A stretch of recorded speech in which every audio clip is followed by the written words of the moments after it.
Bom, Zé, eu vou começando aqui então falando sobre o balanço da Uzi Minas, né? Hoje, na verdade, os papéis da empresa terminaram em forte queda, né? Quando a gente olha ali o papel preferencial, ele caiu 6,34% e as ações ordinárias caíram 6,6%, né? Muito embaladas aí na esteira, né, dessa divulgação do balanço trimestral que veio bem abaixo aí, veio fraco, né, na expectativa, na avaliação aí dos analistas que cobrem a companhia. E lembrando que a empresa abriu, né, a temporada de balanços aí do primeiro trimestre de 2022, né, a partir de hoje. Então, várias companhias, a gente até já liberou o cronograma, né, das divulgações lá no nosso site Invest News. Então, é só para quem quiser saber aí quais as datas, né, de divulgação dos balanços, é só acessar o nosso site. Então, falando de novo aqui da Uzi Minas, só para a gente poder relembrar que a empresa teve um lucro líquido de 1,26 bilhão no primeiro trimestre de 2022, é uma alta aí de 5%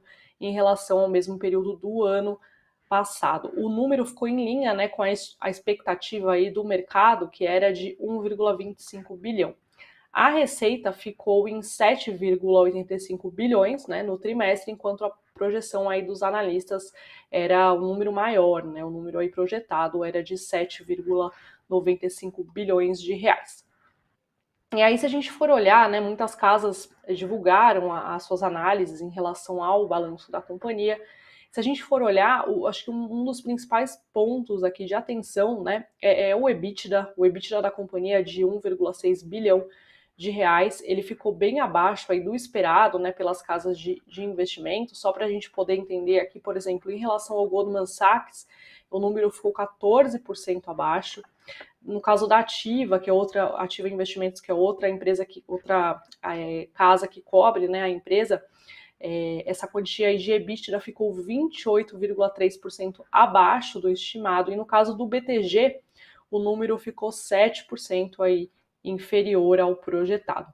Se a gente for dar um resuminho, né, digamos assim, os bancos eles pontuaram que esse valor, né, abaixo do previsto aí foi impulsionado principalmente por resultados de mineração mais fraco, com preços e volumes aí decepcionantes, enquanto o aço acabou ficando em linha com o estimado por algumas casas de análise, além dos custos aí mais elevados que a empresa teve durante o período. Em relatório, né, a gente até separou aqui, a Ativa Investimentos, ela lembrou que em mineração as chuvas no trimestre acabaram prejudicando a operação, ao passo que no segmento de siderurgia, embora ela tenha apresentado aí crescimento nas vendas, o aumento dos custos vindos aí dos preços de carvão e coque amenizaram o resultado da divisão. Então, as casas pontuaram muito aí essa questão dos resultados da divisão de mineração, né, que acabaram decepcionando aí bastante o mercado. E aí a gente separou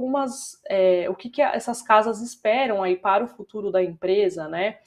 O BTG continua a ver valor aí nas ações, né, na empresa, na Uzi Minas, mas reconhece a pressão aí decorrente de custos crescentes e baixa demanda aí no mercado doméstico, no caso do aço, por exemplo.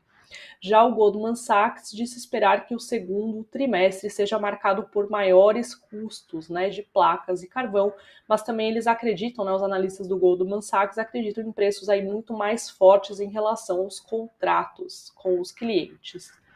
O Banco Inter também pontuou o fato de a companhia ter revisado para baixo o guidance de vendas de aço aí do segundo trimestre de 2022, muito em virtude aí dos cenários, né, dos desafios do cenário internacional, em especial em relação aos preços de placas afetados pela guerra na Ucrânia e que devem afetar os níveis de exportação da empresa. Então vale a gente ficar de olho, né, no que deve acontecer. As empresas as casas de análise consideraram fracos, né, e falaram que os resultados vieram aí de uma maneira geral abaixo do que elas estavam prevendo, mas a expectativa aí para o próximo trimestre não é tão ruim, né? Acho que a gente tem que entender melhor como é que essa questão da guerra, especialmente, vai continuar, como é que ela vai performar daqui para frente, para poder também entender um pouquinho como é que a empresa vai seguir aí nesse cenário.